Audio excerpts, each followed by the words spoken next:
So welcome. Thank you for being here. Thank you for taking the time. We have most of our members with us, either Zoom or here in the auditorium.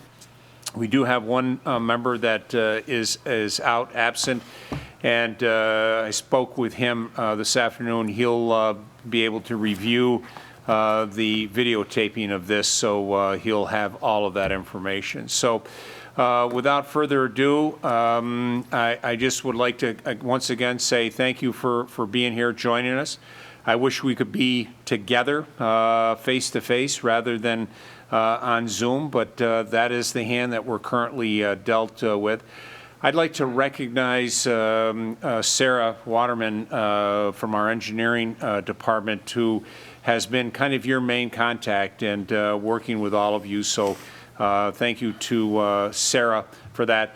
And then I want to give a shout out to our team in the basement. That's the team that connects all of our technology together to make all of this happen. So without further ado, Glenn, I'd like to turn things over to you and your team, and we'll go from there.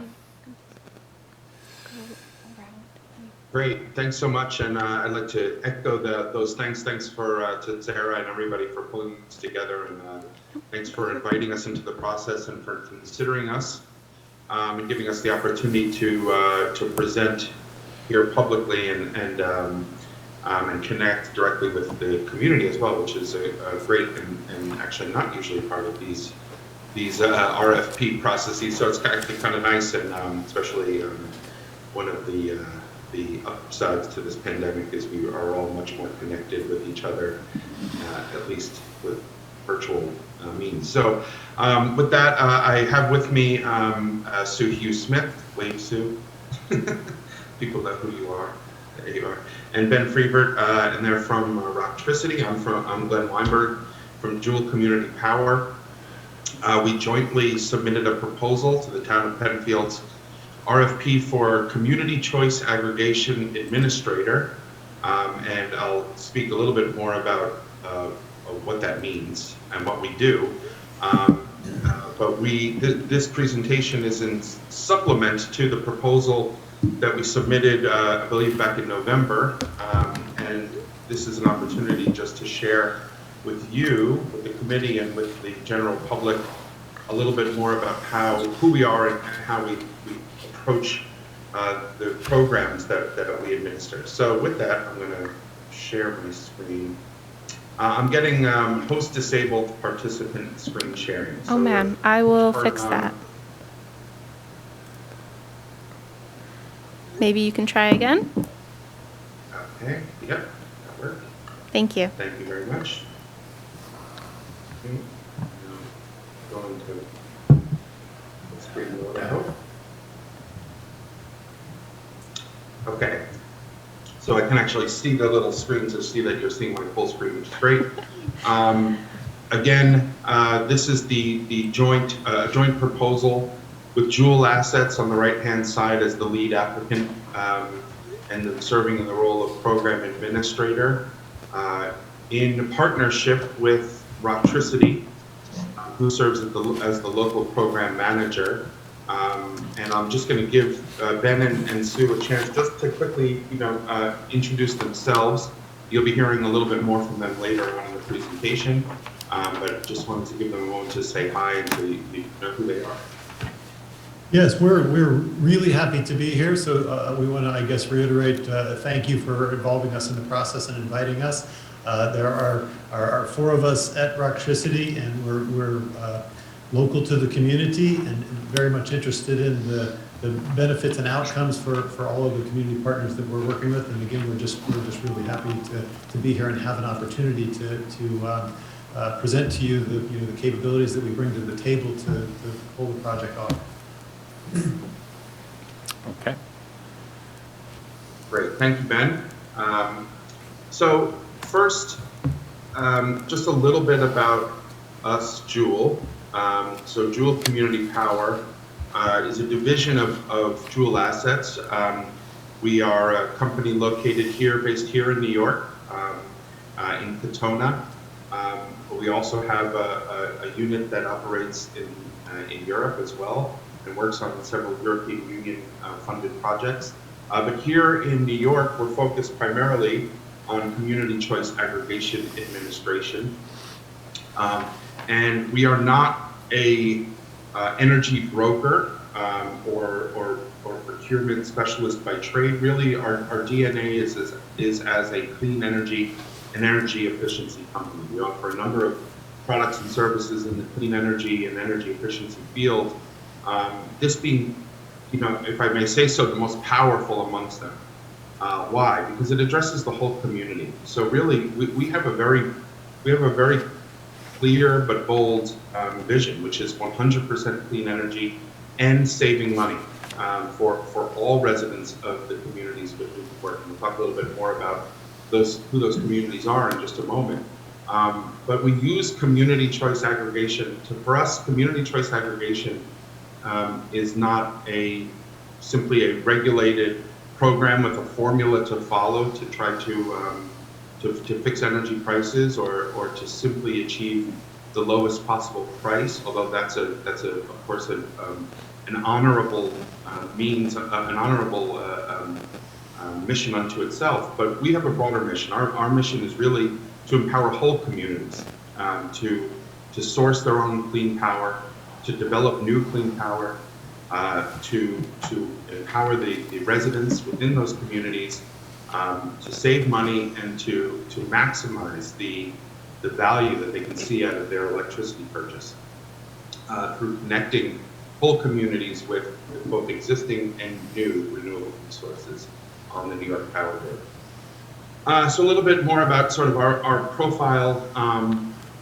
We pioneered CCA here in CCA, and I'll use that acronym, so forgive me for that, but Community Choice Aggregation, or CCA, I'll use them interchangeably.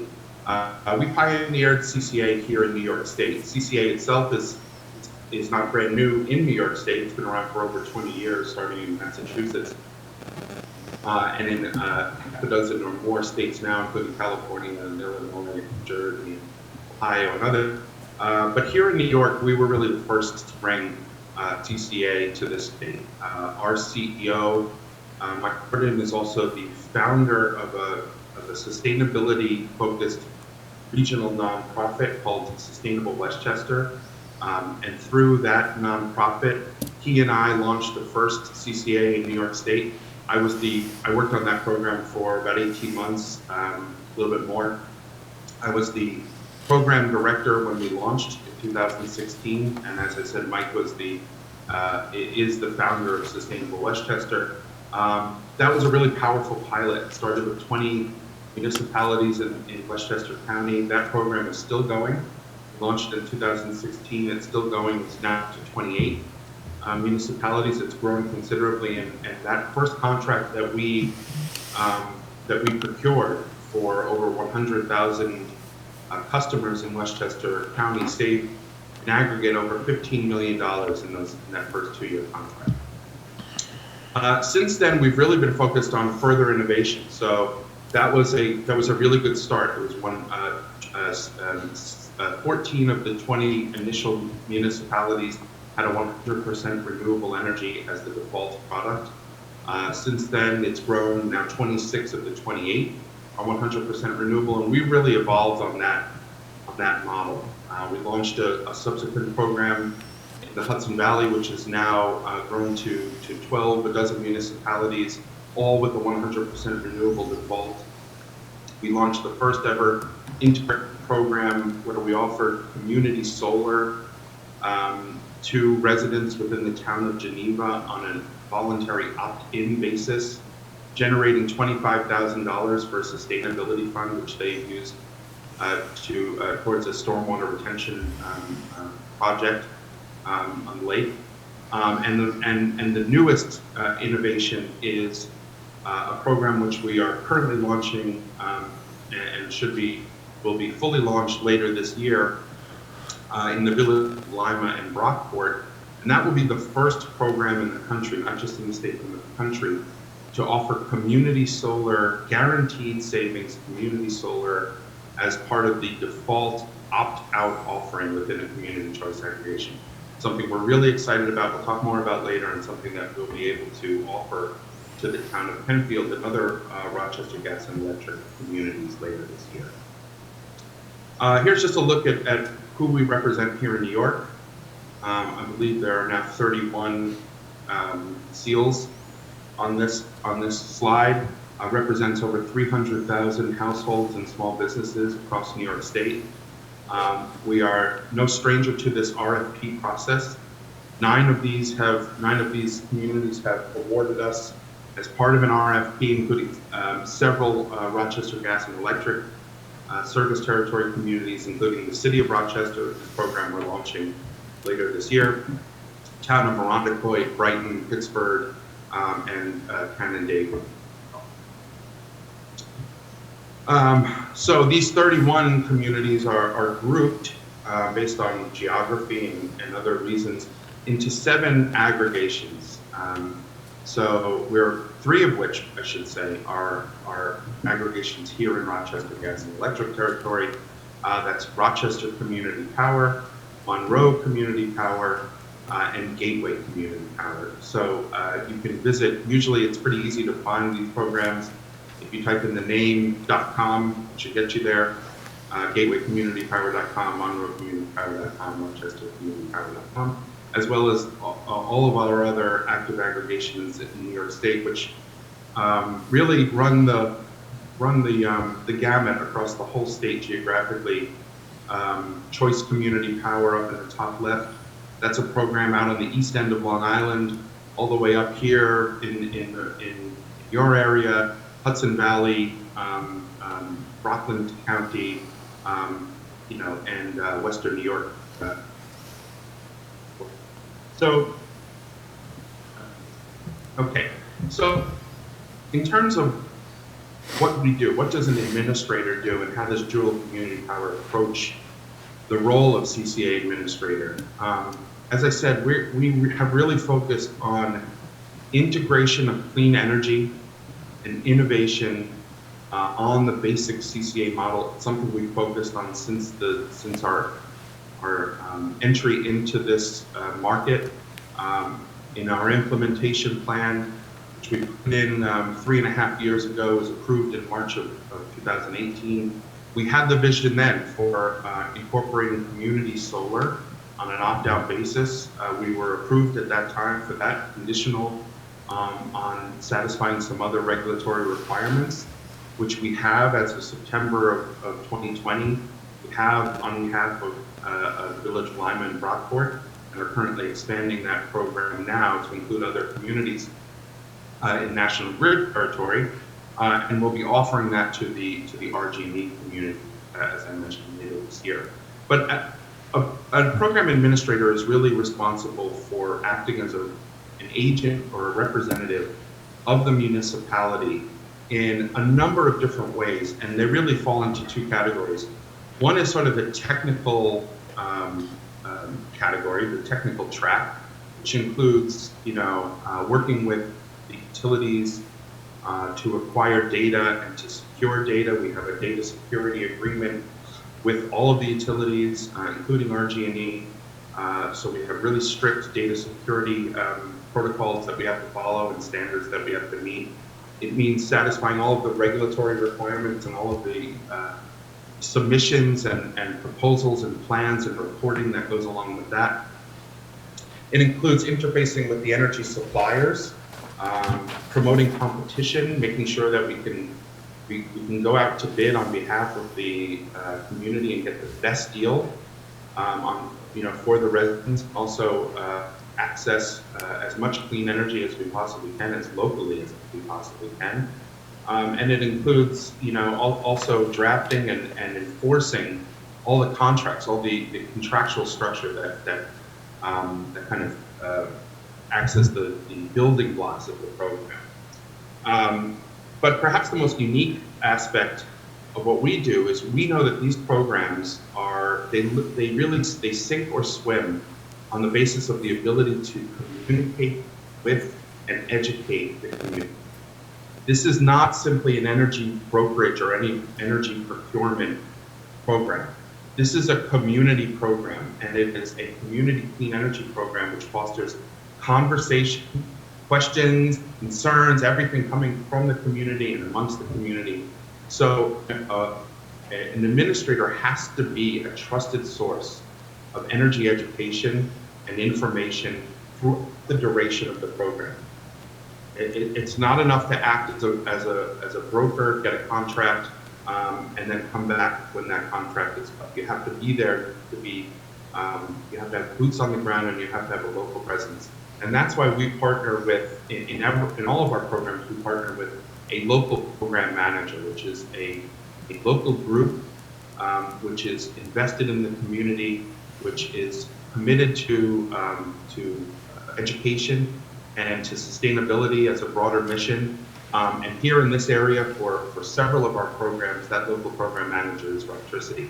And they are, as Ben mentioned, it's 4 tireless sustainability professionals that have taken really the time to learn these programs and to master how these programs work. So when you call our call center managed by Roctricity, you will get the answers, and you will get it in a clear way and a calm way, and you will get somebody on the other end of the phone that is not just a customer service representative, but is an energy expert. And with that, I'll turn it to Roctricity to say a little bit more about their role. Hey, thanks, Glenn. Yeah, just as a little bit of background, Roctricity formed as an outgrowth of the Rochester People's Climate Coalition, and the 4 of us were volunteering time there, focused on regional renewable energy programs. And as we were exploring the different things that we could take on there, we saw the CCA pilot program in Westchester County that Glenn mentioned, and started tracking that activity even before the CCA order was issued by the Public Service Commission. And as we started to get to know folks at Joule, and that partnership really started to form, and we could see that we had a lot of common ground in terms of our mission and our interest in reductions in greenhouse gas emissions. We also realized that we needed to have a separate business entity really to do the work that we needed to do and to be nimble to make business decisions. And that's when we really formed the company Roctricity. It's an LLC. It's based in Rochester, and as mentioned, we're all part of the local community, and really interested in both the general well-being and the specific outcome and ability for CCA to help the municipalities in the area achieve sustainability goals. Some of our specific tasks have to do with being a local point of contact for municipal leaders. So, we're regularly interacting with the municipal leaders on the programs we've already got in place. When there are questions that need quick answers, or somebody needs to show up to a meeting that doesn't have a lot of maybe planning ahead of it. There's maybe something comes off very quickly. Of course, a lot of that has changed relative to the pandemic, but we want to be responsive to the municipal needs in that regard. Also, as a regular course of our business is that ongoing public outreach. The initial meetings to make presentations to the public as the programs launch, managing social media posts about the programs and how they work and how people can find more information. Additionally, print ads. While Joule develops a lot of that, we're helping to craft those messages to tailor them to the individual communities. And through the initial launch period, but also as these programs are ongoing. A good example there is the town of Geneva. We still occasionally get inquiries there. It's not very often, but that program is well underway and mature, and so we're there to handle those questions throughout the course of the program. And our relationship with Joule has grown. It's really a good relationship. We are a subcontractor to Joule, so we perform in that role, but I think that there's a real partnership there that works very well for us, and I think relates very much to the way Glenn couched that we're sort of local boots on the ground to handle problems and things that come up locally. I don't know if you want to add anything to that, Sue, if I forgot anything there. You're on mute. Thanks, Ben. I think you hit on most of the points. Just a little background. Ben has a background in renewable energy as an engineer. I do a lot of teaching in local universities.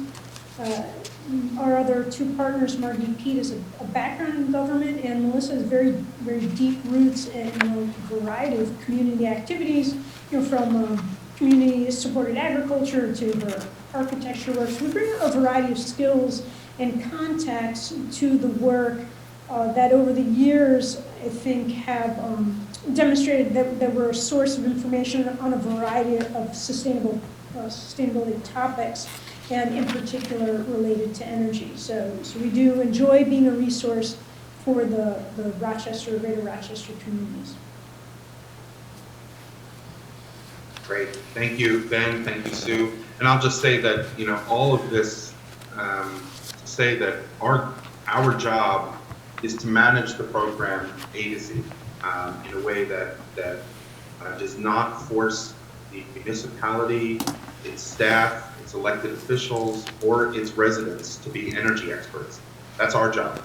It's our job to manage all of these processes and to keep all these balls in the air so that the program is seamless and smooth to you.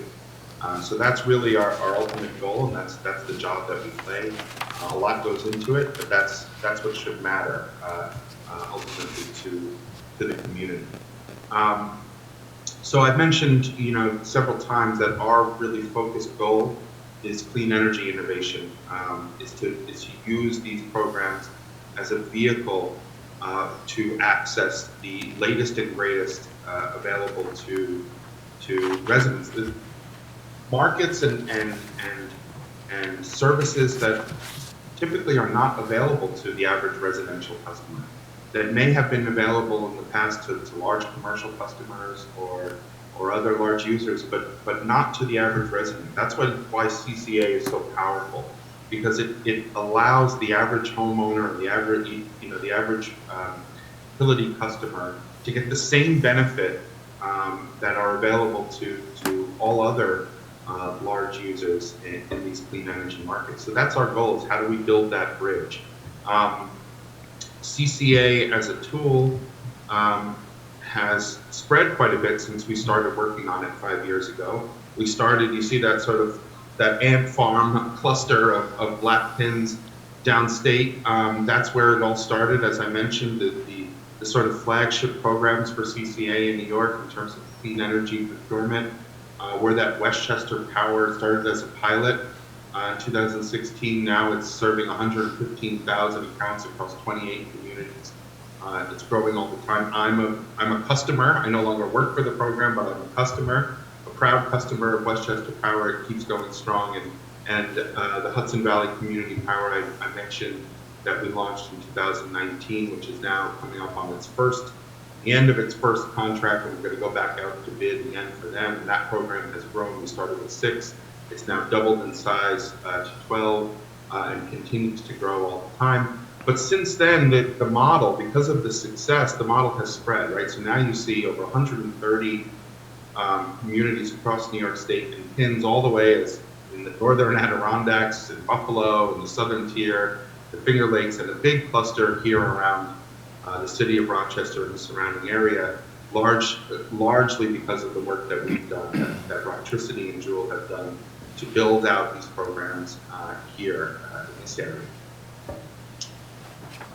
So just a little bit, again, the unique model here is that when people think of CCA, typically, they think of that first box, they think of electricity supply. That's how it started, again, in Massachusetts, and that's mostly how it's been, how CCA as a tool has been utilized in most markets as a way of either fixing or reducing electricity and sometimes natural gas or sometimes natural gas prices, and to deliver certainty, price certainty, and customer protection. And In recent years, largely in California and now New York, it's been a vehicle for clean energy. So it allows the basic tool is that CCA allows municipalities, cities, towns, and villages to source their own default energy offerings. So that again, the base of that model is the electricity and the natural gas that we're used to paying on our utility bill. But it has grown to include new products and services. And the one that we're really excited about is community solar. So community solar, unlike the most of the power, the electricity that the utility buys on our behalf comes from really large power plants, big nuclear and gas power plants, in the thousands of megawatts that serve the tens of thousands of customers, and provide the sort of base load generation for the state and for the region. However, more and more states, especially like New York and California and lots of others, that are really thinking about how to get to not just to replace old fossil generation with clean generation, but to get all the way to 100%. So for those of you who don't know, we in New York State, we have law here that was passed in 2019. So it's more than just a target, it's a law. And we have to get to 70% renewable generation by 2030 and 100% carbon-free generation by 2040. In order to get there, we need not just large projects like big wind farms and other solar farms, but we need lots of distributed or decentralized projects. And that's where community solar comes in.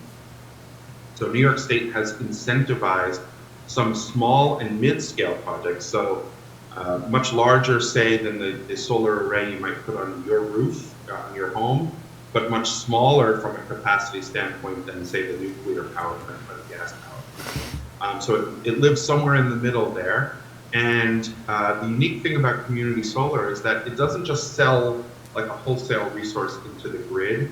It has to find individual subscribers. So it's a subscription model, much like the CSA. Sue just mentioned Melissa's involvement with CSA. For those of you who are familiar with that, where you buy into a share of a farm's output, and every week or every 2 weeks you go and pick up your vegetables and your fruit. It's very much the same concept, right? For these community solar projects to thrive, they need to find individual residents and small businesses to subscribe to support that farm, to essentially agree to buy from that farm. Well, that's a great model, and New York has incentivized with a lot of perks and other sort of monetary incentives to make these projects very worthwhile for the project developers. But it remains very costly to find individual customers. It's a great deal. It's guaranteed savings. It's supporting local clean energy. It really is a no-brainer. But it nonetheless, to date, has come with a contract, often 10 pages or more, lots of legal language, having to understand sort of the mechanics of your utility bill, and also it has included a second bill. So you pay your utility bill, you get a credit on your utility bill, and then you're delivered a second bill from the solar farm to sort of make up the difference. Now, on net, you've saved money, but it still takes a lot of figuring out for the individual consumer. The really exciting innovation that we're now developing or have developed is the ability to offer community solar on an opt-out basis, all on a single utility bill. So it is a foolproof, guaranteed savings, and it is a program that allows these projects to move forward and to get the state closer to its goal of 100% clean energy. Oh, sorry, got this slide. So back. So in terms of clean energy procurement, our goal again is 100% New York State renewable energy. all but, I believe, just one community that we serve today in our aggregations has chosen a 100% renewable, New York State renewable energy as it's called.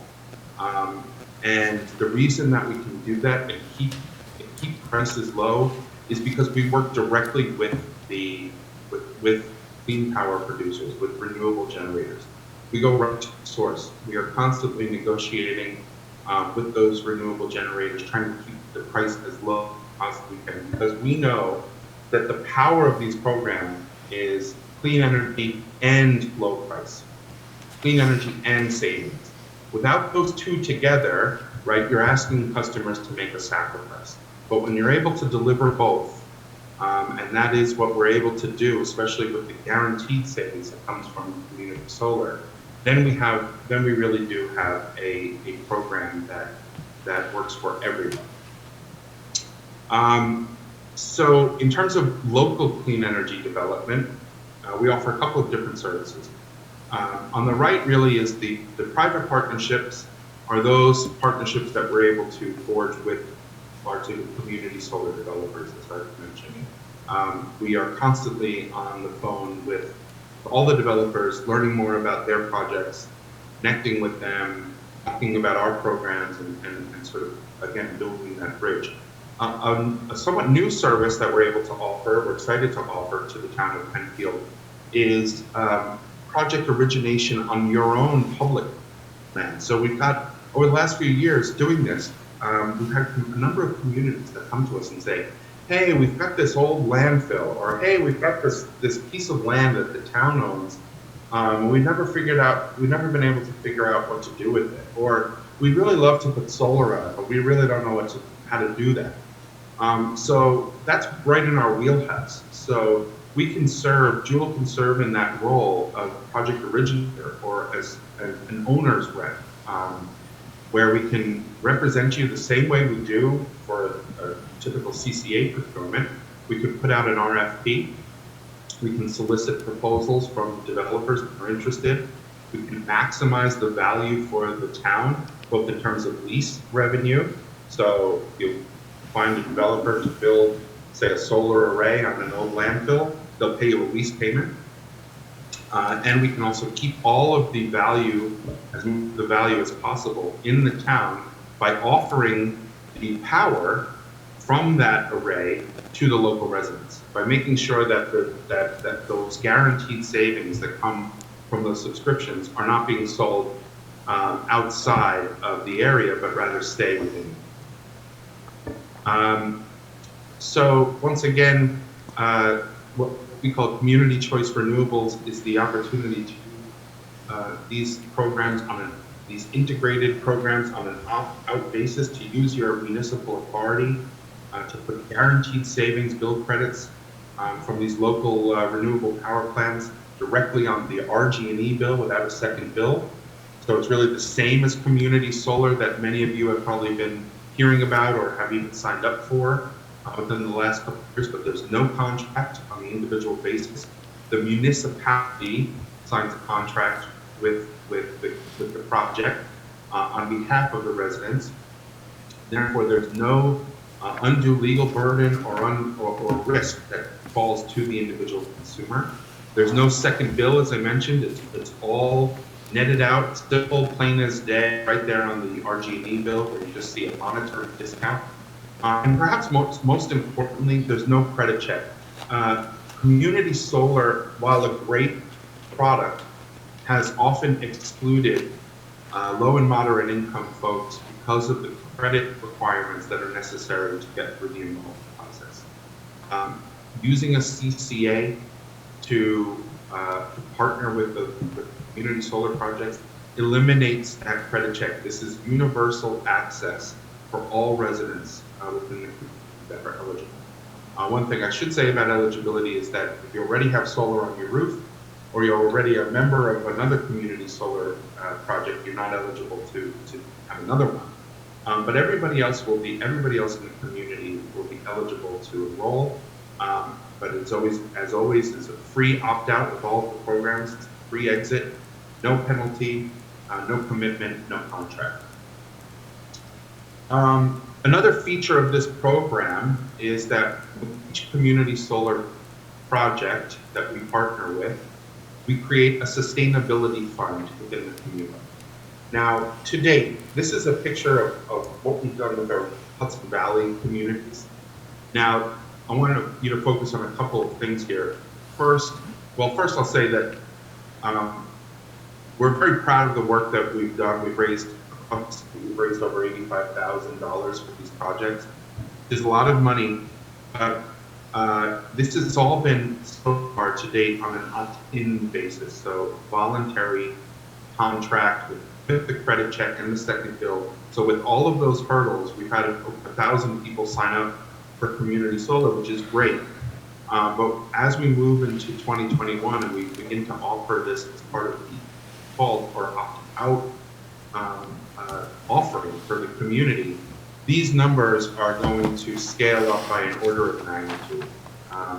And we're going to be in, instead of tens of thousands, we'll be in hundreds of thousands of dollars giving to these local programs, which, as you can see on the right-hand side, that column on the right, it really has been a very wide range and a very exciting for us to see how communities have defined their own sustainability priorities. So we come to communities and we say, okay, Beacon, you're going to have 200 plus people sign up here. You're going to earn almost $11,000. How would you like to spend that?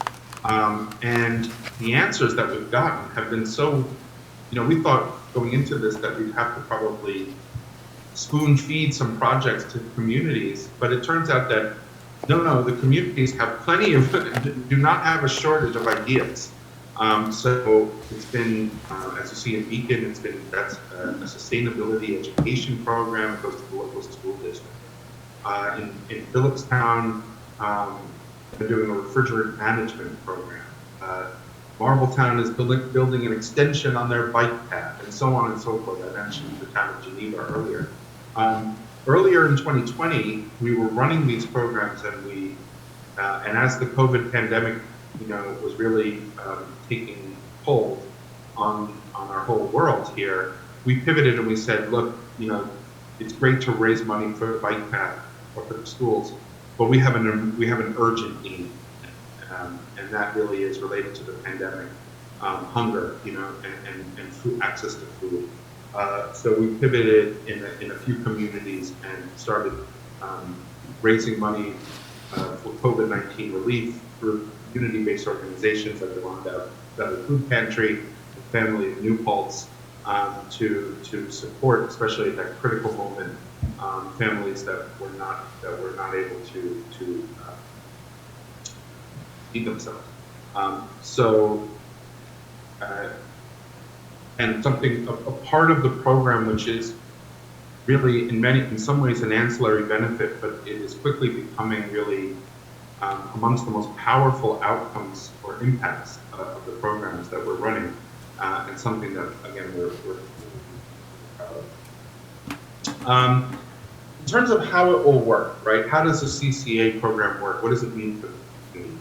I want to run through the very high level process that we're on each year. So Glenn, I just, as you're getting started, I just want to be sensitive to the time for all parties.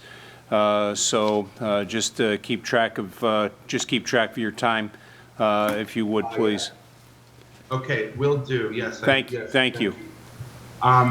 So you're at the stage now. You're at that second line, right, where you're selecting the CCA administrator. From there, we go to public outreach. That's a mandated at least 2-month process. From there, we're able to get the data we need and go out to bid. And there's a lot of sub-steps here, and in the sake of time, I'm going to scale through. It's as you see, this is a total of about a 6-month process, start to finish. You've gotten a leg up, and we'll take you through it every step of the way, and happy to unpack each of these steps, after the questions. But for the sake of time, I'll move ahead and just toss it to Ben and Sue once again, just to talk a little bit more about education and outreach. Yeah, go for it. Sure thing. So Roctricity, being local and involved in our community, has often had the opportunity to host public events. We're often invited to do so by local groups, as well as for municipalities. And we're happy to do those events. I gave a presentation, for example, through the Harley Common series just last evening on energy programming. But we also have a digital presence through Facebook and Instagram and Twitter, which we collaborate with Joule on creating those posts and deploying them. But our opportunity as the local presence to get ahead of challenges or questions or comments that people have coming in so that we can keep the community informed as developments are coming in. That's a great tool for public awareness. And then, of course, with the local media, we often have the opportunity to interview with radio stations and local press, because we have those connections already pre-existing. I might just add there, Sue, that's all closely coordinated with the municipality too. Often the Facebook posts, for example, we share that information. Those Facebook posts are going up with the municipality, and the municipality will also support those on their Facebook pages. Will also support those same posts. Thanks, Ben. And then this slide is just to point out that we don't disappear, right? Ben and I, Morgan, still live in these communities, and we are vested in the success of programs for our own interest as a business, but as our own interest as residents and people committed to sustainability and climate reductions of greenhouse gas emissions. So we're here, we don't go away, we continue to offer support, and when people call us, we'll often have 20 minutes, or Ben had a 40-minute phone conversation the other day, because people have questions, they really want to dig into the details, and we enjoy responding to those folks. Okay. All right. Glenn, if you would, why don't you take us home? We started a couple of minutes late. I want to make sure that you have full advantage of your time. How about if you bring us home? Yes, we'll do. Just the last slide to mention, as I mentioned before, we have really strict data security standards we that we have to live up to with the state and with the utility. We take it very seriously. We have a really robust data management platform and database that we manage that is designed towards customer privacy and also accuracy and being able to serve the community. When people call us, we're able to look right at their account and see precisely what's going on. It's something that we take very seriously and for part of what we do. And that really, that was the last slide, and happy to answer any questions with whatever time we have or take them offline. However, we're able to continue to engage in the process, but thanks so much for the time. Sorry I ate up so much of it, but programs we're excited about. Thank you. Yep. Thank you, Glenn. I want to just take a moment on behalf of our committee to say thank you. This committee has really come together to do our due diligence to make sure that we understand all the facts and details as we go through here. I'm sure that there will be other opportunities for further discussion as we continue to vet this out. And as we've said in the past, we want to make sure that we're not advantage or disadvantaging, any one of the groups as we go through.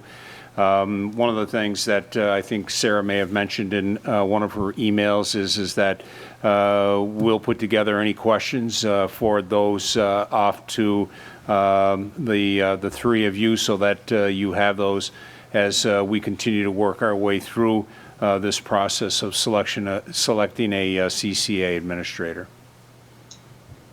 Thank you so much, and thanks everyone for. Yep.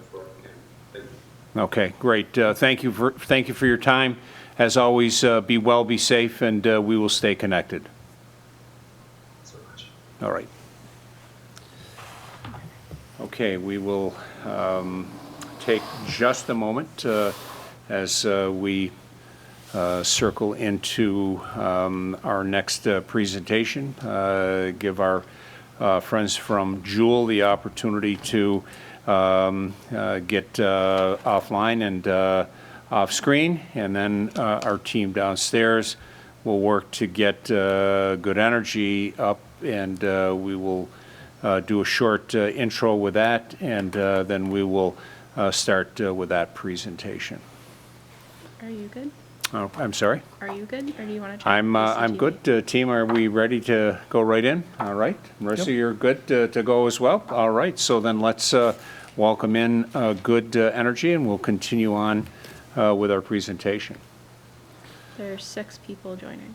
All right. So as the screen is coming up, I would just like to welcome good energy. I think we have John, Dave, Jeff, Bob, Ed, and Javier with us. And I just want to say on behalf of the Energy and Environmental Advisory Committee, welcome. Thank you for joining us today. We just finished a 45-minute presentation with the other group that is looking to vie for administrator of the CCA for Penfield, and I want to welcome all of you. Our team is, with the exception of one person, we're either here on Zoom or in the audience here at the Town Hall, and I think I'll start with welcoming John Berg, maybe to do some initial kickoff and tee it up for your respective team for the presentation. John. Awesome. So I appreciate that. So I think what we're going to do is Ed Carey is going to, do the opening remarks for us. I would love if Javier could kind of drive our presentation on our team. So if he could kindly share the presentation, we'll throw that up. We'll try to keep on point. We understand there's a 30-minute, kind of window that we should adhere to. So with that said, we're really looking forward to, to presenting what we have for you, and looking forward to the results. So Ed, if you don't mind, just kind of kick it off for us, sir. Yeah, so I wanted to thank you, everyone. I'm going to be somewhat brief, and then I will pass it on to my colleague, John. I first want to introduce everyone who's on this call. My colleagues, obviously, my name is Edward Carey, and John Berg, Javier Barrios, Bob Elliott, Jeff B., and David Day. I also want to say sort of simply, in the western part of New York, the Bills, I think we were all very upset about that, not having a New York team going to the Super Bowl. That hurts. But I wanted to kick off, directly with you, Supervisor. 36 years. Wow. I'm assuming the town's going to get together and redeem high school after you. For 36 years, that's great. Like, when I think of that, and I did watch your interview, and you said it was time to step down. I think it was great. But one word that sort of clicked in me was it said you like change. And you said you were welcoming new and fresh ideas, and I think I think you're leaving a legacy as a CCA to go for Penfield, and you're bringing the CCA for future generations. Really is just an amazing thing, and I commend you on that.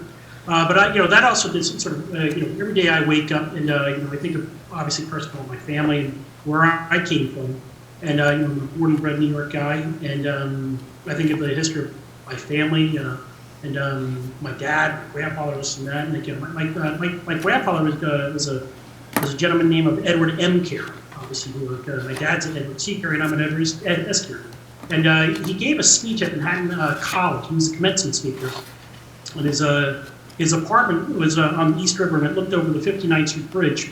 And he talked about how the sun came up every day. And he talked about the energy, how it took for the Senate, the big ball of flame to come up, and how it energized the world and the economies that the world spin.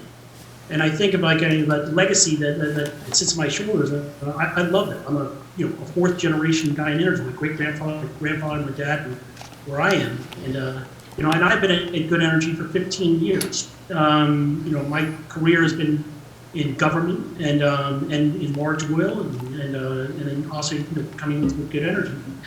And I think of my colleagues here on this call today. I've worked with, John Burke for probably over 10 years. Javier and I worked with him for 15 years.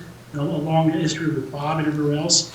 And I just think of that what Get Energy brings is really energy heritage, and just knowing what works and what doesn't work. In simple terms, what Get Energy is what we say is what we do. I think that really has to hit home when you're trying to put something out there. The team is we're a well-oiled team, and when we hit the field on a project, we go on as a team, and when it's completed, we leave as a team, and knew it as a team. Good Energy is under one roof. We are a consolidated company with a very large footprint. As you know, we've successfully completed over 400 CCAs around the country. We're very active in Mexico, in the United Kingdom, Japan, and obviously the United States. We have 5 offices with an experienced staff that we pull from, and all the staff basically comes from big utility groups or energy groups or government or multinational financial firms. Good Energy is the largest and most innovative CCA in New York State, and we're also the largest in the country. And our company is really looking to display to you how we can work with the Energy Environmental Advisory Committee and the town of Penfield on some of your most dueling challenges. Obviously, fueling the Penfield economy while addressing the risk of climate change and how that affects residents, businesses, everything around the world. We are very much of a green company, and we think in green terms. But at the other time, we understand there's got to be a balance between the economy and the environment. With that, I'd like to pass it on to my colleague John Burke. Great. Thanks, Ed.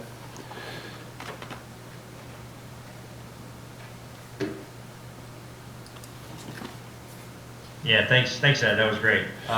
So that kind of brings me back to kind of that sentimental thought of, I grew up in Rochester, not necessarily as a young child, but through my high school years and through college, continuing to visit my parents even still today and have some offices up there. So that makes it really important for me. It's a sentimental piece, but we really believe that Good Energy and this team, because we are such seasoned experts, would be the right partner for Penfield as your CCA administrator.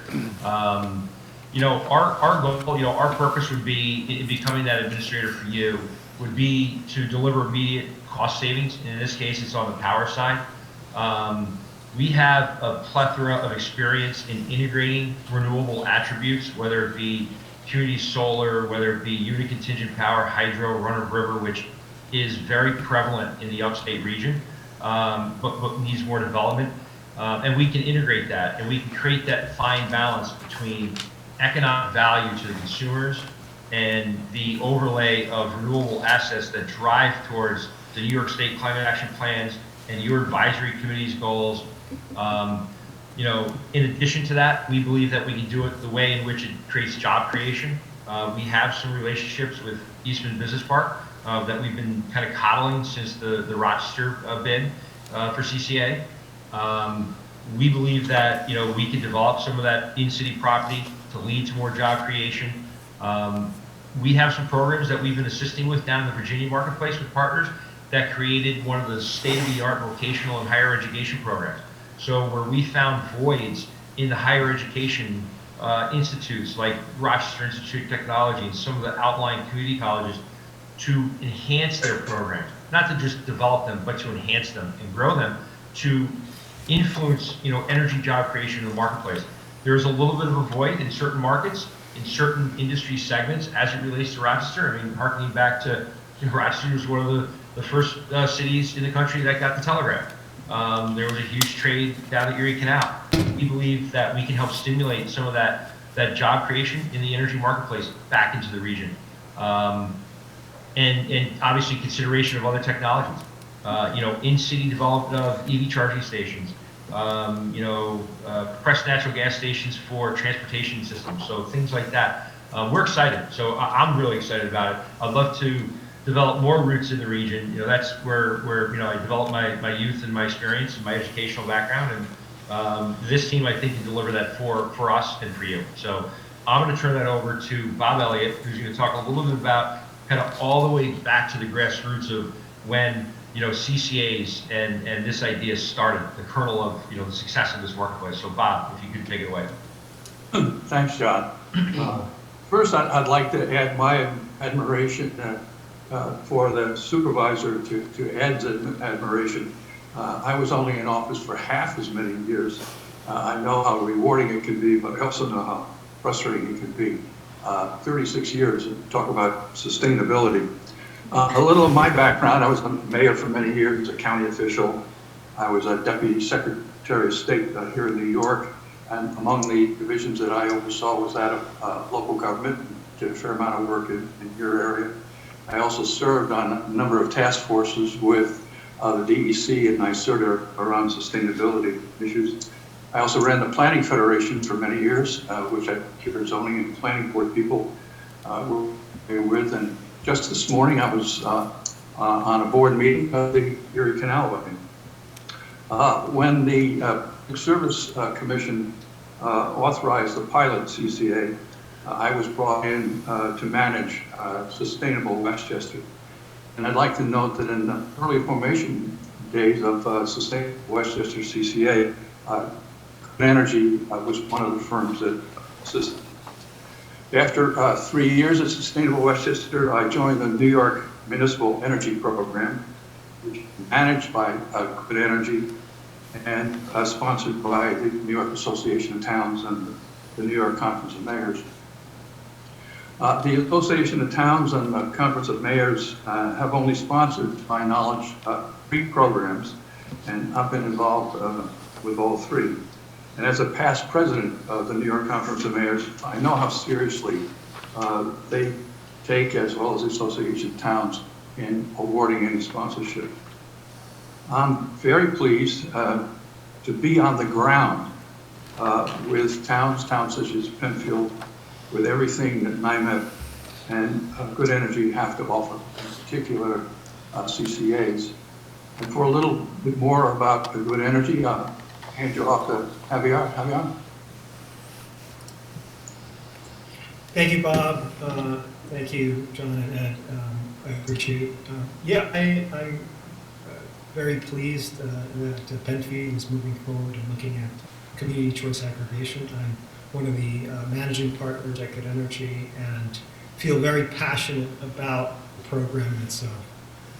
It's definitely a game changer. There's a significant trend throughout the country where states are opening up this type of buying form. And I think that Good Energy is one of those stakeholders that's motivating and educating regulatory agencies to move forward with this type of buying program. So I commend the supervisor and the environmental committee for looking into this. It is a powerful program, and I think it is a definite game changer. It allows for a municipal government and the municipalization of energy to be that policing arm for residents. We've seen a lot of situations where there's bad players in the market, and community choice aggregation becomes that voice in the market that is representing the municipality, their constituents, and really bringing the best practices to the market and making sure that we're protecting the consumer. That's the most important thing. But these are some highlight levels of who Good Energy is, who we serve. Currently, we serve 3 million residents throughout the country in different states. We manage community choice aggregation in Massachusetts, in New Jersey, in Illinois. That's about 1% of the U.S. population, so we're very proud of that, and it continues to grow. Our first 2 years of rolling out the very first CCAs in the country, we were able to provide a large municipal aggregation of about $120 million to communities collectively. And we manage about 5 billion kilowatt hours of electrical load through our portfolio of customers that we have. We have a very, very strong relationship with energy suppliers and wholesalers that bring the type of products that CCA needs, and we continue to develop that. We've got great municipal programs. That's just one example. The New Jersey Energy Education Services Commission, where it combines 17 counties, over 93 political subdivisions. And a very unique service that we provide is, and we're going to talk about it in depth later, and I'm going to bring on our community engagement folks and colleagues and marketing manager to talk about this. But we passed over 200 voter referenda in the state of Illinois. That's a tall order. That's something where we went grassroots campaigning to, in each municipality, convince and get a majority vote to push CCAs. And that's the way the law is written in the state of Illinois. It's not like that in New York. Obviously, the political officials have the ability to pass a local law and decide and represent on behalf of their constituency. But as far as how that ties into our experience with outreach, says a lot, because those are results, right? 200 plus referendum that were passed during a primary and general election. And we have over 20 years experience in the energy field, being consultants, understanding not only electricity markets, but also natural gas markets and renewable energy markets. Our national presence, we have customers in several states that we serve for natural gas and electricity. That's just a quick, just continuing on with this. I know we've talked a lot. And as Ed said earlier in his opening remarks, we're a green thinking company. In fact, with our CCA programs, about 70% of it went 100% green, using the very similar certificates that are being used in the New York State market. So about 1.4 billion kilowatt hours of renewable energy certificates, 1.1 million metric tons of greenhouse gas that have been offset. So we're very proud of the fact that not only are we rolling out savings for our municipalities and the residents that are and the small businesses that are part of that, but also we're thinking about what the sustainability agenda for that municipality. And we partner with them, and it's something that we always promote. And I know that it's at the top of the list for Penfield, so we hope to move forward with a green CCA. And just a quick review, I know that this is going to be out in the public. What is a CCA, just quickly? Obviously, it's the aggregation of residential and small commercial load. By the passing of a local law, you have the ability to actually save money over the utility. In New York, the utility is RG&E in the Penfield region, and we feel strongly that we could actually find headroom, what we call headroom or savings, compared to that utility, and potentially bring in a renewable product. I know that John is going to talk a little bit about the specifics of what the market opportunity is, and myself included. But again, just for just a quick review, again, it's the aggregation through an opt-out fashion, opt-out process, where everybody's included all at once, and that creates the economies of scale that you need to go out and really be a significant opportunity in the market. Unfortunately, a residential customer does not have that. A residential customer on its own does not have the choices, and also the New York market is changing where they're policing a lot of those bad actors in the market. So community choice actually provides this aggregation format that will allow municipal residents to be more competitive in the market because they're basically combining with their neighbors. They're sharing their load usage and going out together and creating that bulk purchase that you would need in the market. Sorry. On top of the value of community choice aggregation, how it brings savings, how it brings renewable, it also acts as this sounding board to these other products that we can deliver. There's a viable CDG market that's growing in the area, community distributed generation, where you can bring in community solar and provide an additional 10% savings for customers. It's just an example. So there's solar development that could come to your community. There's, as John explained, there's EV charging stations and the promotion of more EV vehicles. There's demand response opportunities, microgrid opportunities, project financing, smart thermostats, battery storage.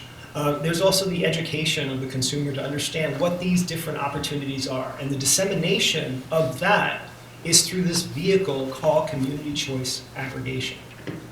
Excuse me. Through this mechanism, community choice aggregation can bring in all these different technologies because you basically have a captive audience, and you can bring and aggregate all these different technologies. So it's a very powerful program that really brings so much more than just savings to the customer. It brings so much more value to the consumer, and it brings so much more education and understanding, because energy is this anomaly we don't really understand. But community choice aggregation is that vehicle to bring that information to the public.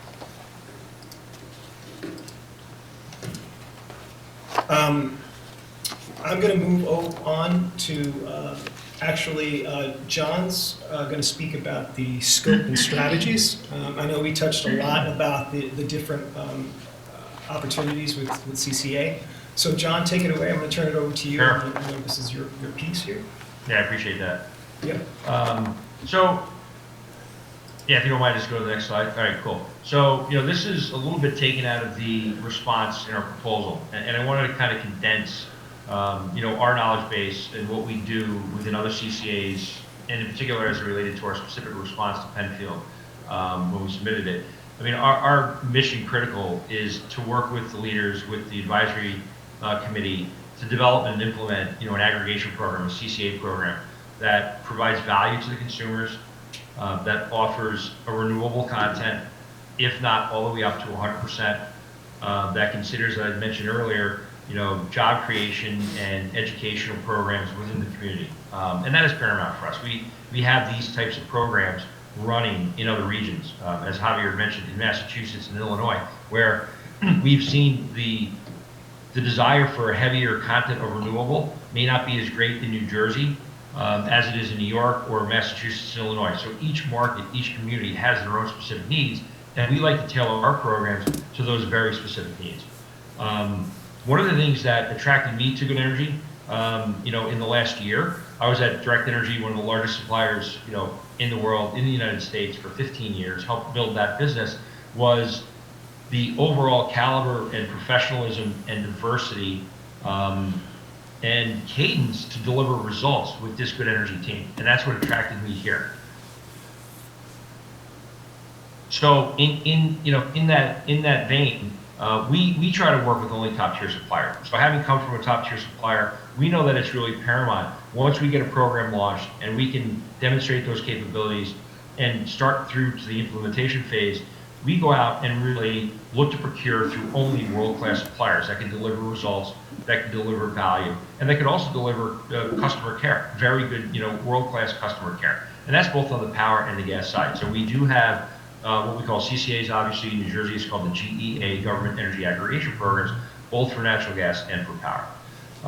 Inside of that, that's kind of the process stuff.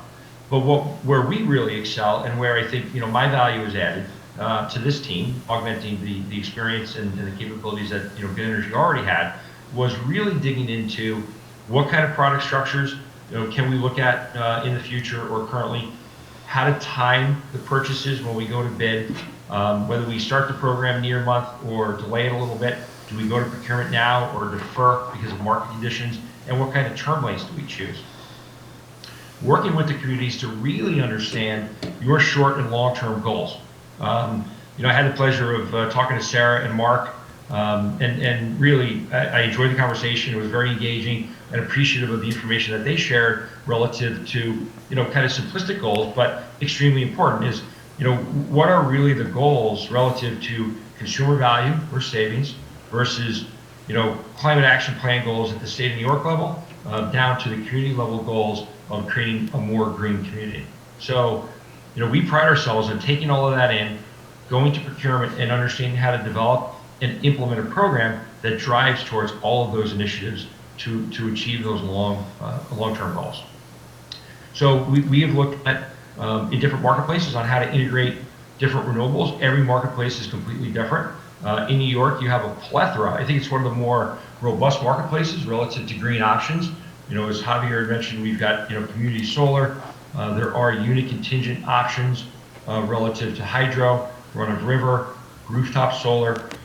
And then, of course, there's a clearinghouse, NIGATS RECs, which is kind of like buying National Greenie RECs, where you can layer in those RECs. They're traded, albeit they're pretty expensive. So the creative nature of it is how to source those relationships and integrate that value into the overall program.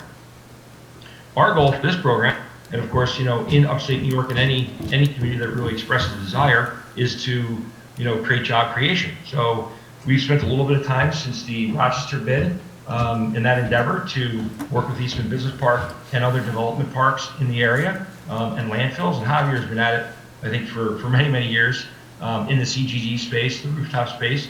And we've sourced relationships that have, assets that are ready to start, assets that are flowing, and then assets that are under development now. So, our goal would be to implement and integrate those assets into the program, as necessary, and of course, as they come online. And hopefully, that matches a price point that creates overall value for the community. And of course, we'll talk a little bit from our, internal group, Jeff Faith and David Day, as it relates to, our ability to learn from our lessons, learn from the programs that we've implemented and create a better customer experience over time.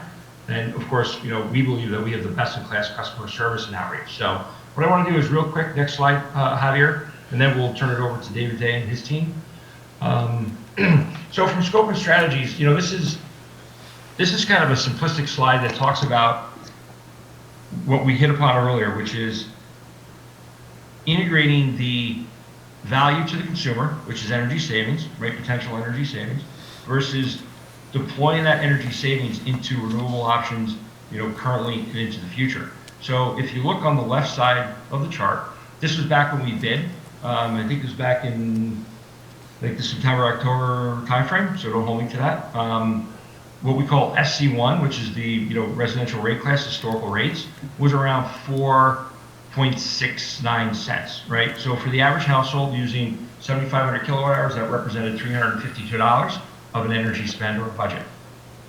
What we excel at is taking, the procurement side, right, which we're going to go out, we're going to source it through a multitude of suppliers, we're going to choose the best supplier. There's going to be a rate that's below the default rate, which creates savings, and then redeploy those savings into renewable options. Those renewable options can be, again, sourced through a variety of different sources and through a variety of different terms within the program. So we can redeploy those savings into different options, and I'll just talk about one. What we call a sweet spot, kind of in the middle, it's in the green. A sweet spot with an optimal renewable content that gives a consumer a budget of $320 a year versus $302 a year. So some energy savings for the consumer, and it also has a heavy content of renewable assets that's within region in upstate New York. So kind of boiling it down to, the result of that is, we can work with the initiatives of the community and also create consumer value to create the right balance between those two initiatives. And it's not something that we would set in stone, right? This is something that is interactive over a longer period of time. So as the community's needs change and there's a desire or the marketplace shifts, we can adjust those goals and adjust our procurement strategies to fit those needs. Excellent. So I think what we'll do is we'll transition over to David Day. He's going to talk about outreach and engagement. Fantastic. Thank you, John, for the introduction. My name is David Day, and I grew up in East Rochester, which is right in your backyard, or I was in your backyard. After graduating from college, I spent about 5 years in the New York City area, and in 1990, relocated back to East Rochester, and then spent the last 15 years in Fairport. So I was in both of your backyards. So I am local to the community, local to the Rochester region. I spent a lot of time in community development, community engagement. For the city of Rochester, I was responsible for engaging all of its residents, not just engaging them, involving them in completing solutions for their communities. After spending some time at the City of Rochester, I've launched my own firm called the Institute for Social Entrepreneurship, which is located right here in Rochester, New York. So we're regional to the whole area. And the Institute, our focus is creating unique programs that improve communities. So when we partnered with Good Energy 2 years ago, it was a great maturation. Local people understanding how to get to communities and wanting to create innovation, and a national partner who knew how to do it really well. So the two of us have been partnering to engage CCAs in the region. My expertise is in citizen engagement, outreach, and marketing. Without that, I guess our approach would be, we want to do engagement really well. We want to inform people as to what a CCA is. We want to educate them so that they can make valued decisions. We want to support those decisions and gain buy-in from them, and then ultimately deliver on the promises that John was talking about in the previous slides. Without great customer satisfaction and great marketing, how could we communicate the value added to the community? In what ways can we do that? You guys have excellent infrastructure. You have many communities, committees and communities that are integrated already. We're going to use some of that foundation to get the message out. Using websites, the library systems, printing, newspaper, radio. We'll have an approved plan that you sign off on before we get going. But most importantly is getting people educated, getting them bought in so that we have greater retention in the program. So we go from grassroots to outreach efforts to not only having that, having your committee as well as the other committees, but behind me is John, not John and Jeff, who is Good Energy's marketing manager, and he's going to walk through some of the engagement tools that they have. All right, thank you, David. So, I've been working with Good Energy for coming up on 7 years. I have about 20 years experience in marketing and advertising, and I will be working with you to design and develop your outreach program.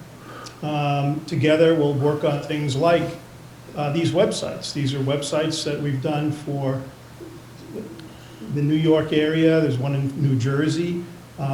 Here's a mock-up of something we could begin to get started with for Penfield. And I always enjoy working with communities and building out these websites. It's like the nucleus where everybody can kind of go to and find out more about the program, find out what the rates are. Information that's posted here could be also posted on social media. It's very common for me to see your community's website posted in Facebook, and people start talking about the program. Sometimes people have questions, and we may get the opportunity to chime in and make sure that people understand exactly what the program is about. Here's something, okay, we'll move to this. See, these are some examples of work that we've done. Everything is done in-house unless we outsource it to reinforce what John was saying about job creation. We've actually used local community members or local businesses to help us design postcards and flyers and posters and social media posts.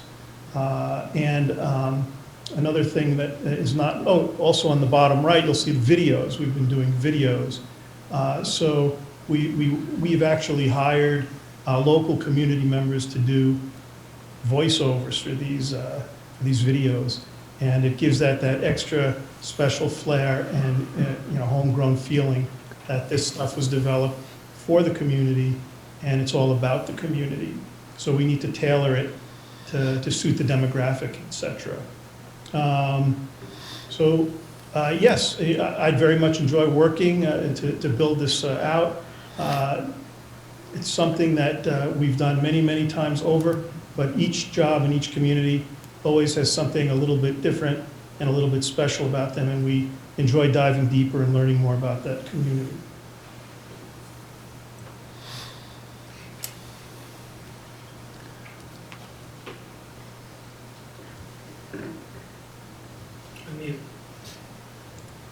Well, Supervisor and the Penfield community and everyone out there. Supervisor, I wish you the best of luck. I know that you're gonna, it's not till, next November, but I think the candidates, whoever does come in to fill that space, they got some pretty big shoes to fill. So, that's an incredible resume you have, so congratulations. Thank you. That being said, we look for the opportunity, we're looking forward to move forward with Penfield in a sustainable and an affordable way for the community. Thank you for your time tonight. Appreciate it. Appreciate it. Thank you.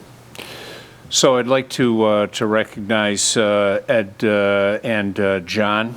Thank you very much, as well as your team, David, Jeff, Bob, and Javier. Thank you for taking the time. We do not take our jobs lightly. This is a task that our town board has asked myself and this committee to go through and vet this process out. We have been very fortunate that we've got a great team, not only within the town, a number of town employees, but we have a number of citizen representatives that bring a lot to the table. And when I say a lot to the table, these are individuals that have actually themselves worked with solar. Their professional jobs, they're involved with sustainability. So we are just very fortunate with the group that we have.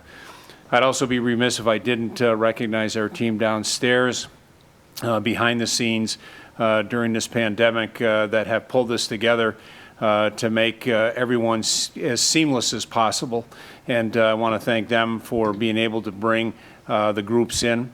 This committee will continue to diligently work on the proposals that we have received. If we have any questions, this committee will put those together. Sarah has been and will continue to be our prime contact. So John, I know yourself from Good Energy that you have been kind of that prime focus. I know Ed and the others are in the background supporting, and we'll stay in touch. But on behalf of the town of Penfield, on behalf of this committee, I want to thank you for your interest and your proposal for Penfield, and we look forward to working with you over the next several months as we continue to do our work and present our facts back to the town board. Thank you. Much appreciated. Thank you very much. All right, gentlemen, be well, be safe, and we will stay in touch. Thank you. Thank you. All right. Good night. Take care. Have a great night. Okay, so team, we have one more item on the agenda this evening, and that is to see if we can establish a couple of dates for our next get-together, for our next meeting. You know, we now have the information that both parties have submitted to us. I thank you all again for the work that you have done to go through those and earmark and raise questions and things like that. I would like to come together based on your schedules so that we could start to take the next steps as we continue to vet out these two proposals with the idea of working towards a goal of getting some input back to the town board. And I think, as I mentioned at our last meeting, the goal is to present the facts to the town board, and then from the town board to make their final selection. I think that's the responsibility of the town board to do that, not for this committee. It's this committee who's done such a great job to vet out and provide input and factual details back to the town board. So if we could take a look at our calendars as to what might work, and if Wednesdays continue to work, then let's try to schedule something for over the next couple of weeks, if we could, based on your calendars.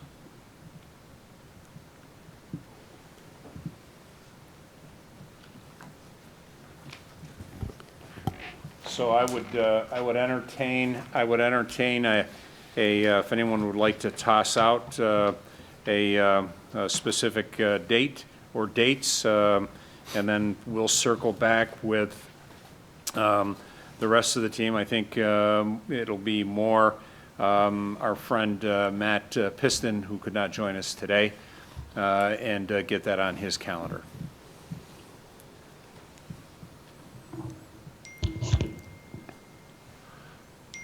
So as far as Wednesdays go, I know that like over the next couple of weeks, my next available one is actually not till the 24th.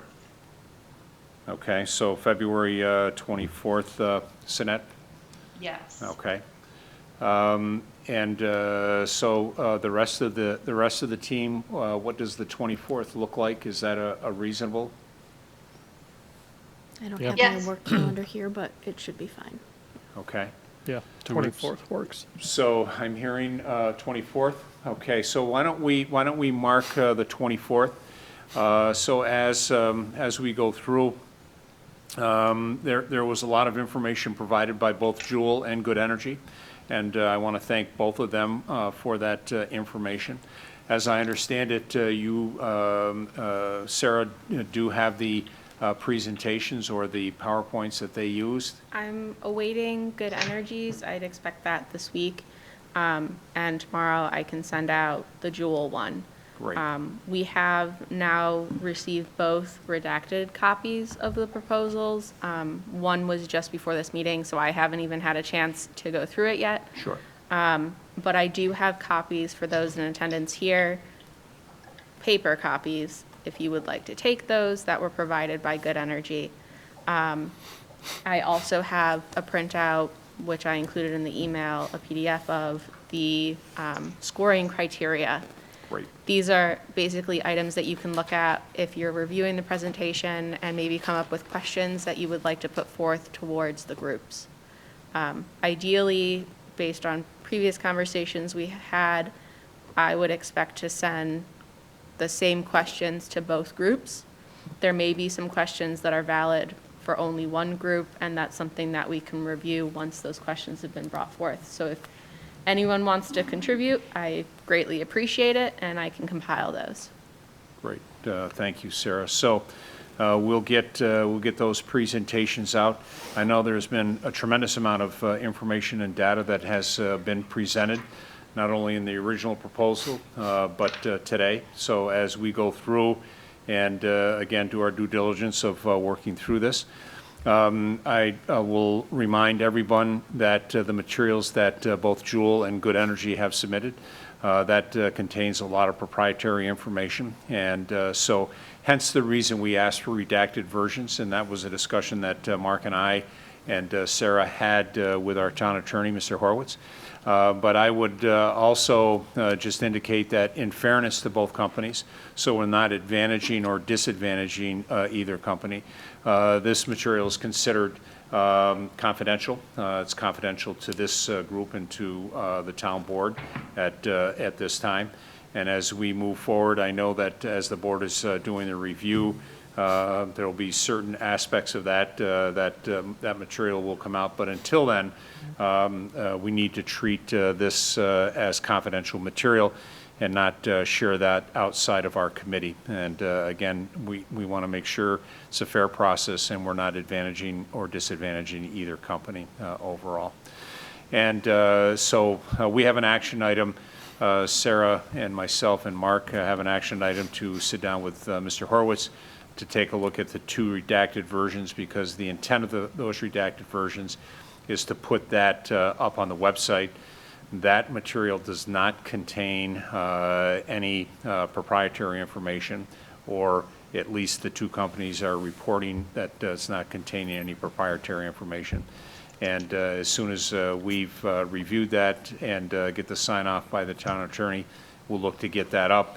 And then residents have the opportunity to look at that in more detail and go a deeper dive as much as they'd like to do, you know, minus the confidential materials. So questions at this time?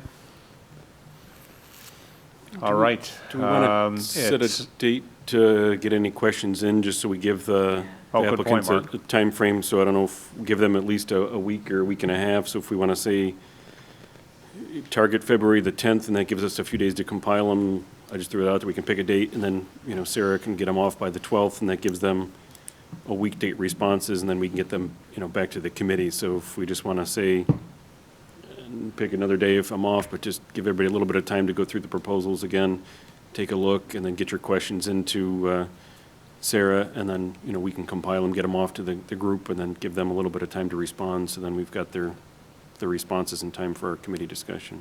Okay. So, sound reasonable, gang, that any comments, questions, anything like that, we'll use Sarah as our point person, and again, thank you, Sarah, for that.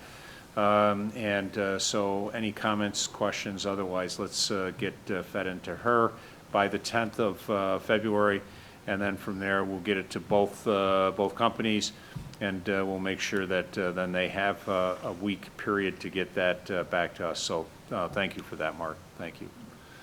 I have a question. Is the redacted material significantly different from what we already have?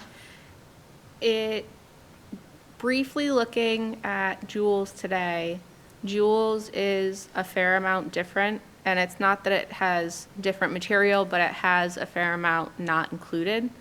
Good Energies, it's relatively close comparatively, and on each page that has the section redacted, it specifically says redacted.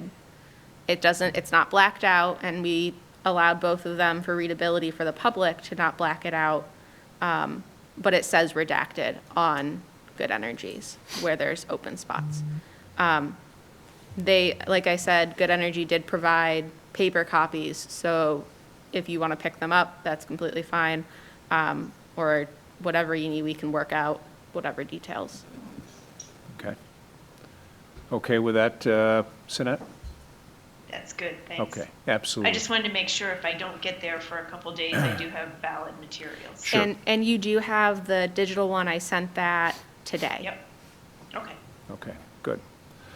All right, we will bring this meeting of the EAC to a close, and we'll prep the room for starting with the town board at 6 o'clock. As always, thank you, folks, for your time. I know that this is kind of above and beyond what your normal day looks like and your normal duties look like, whether you're within the town government or outside as a volunteer. Thank you for that effort overall. And if not before, we look forward to seeing you either face-to-face or Zoom-to-face on the 24th.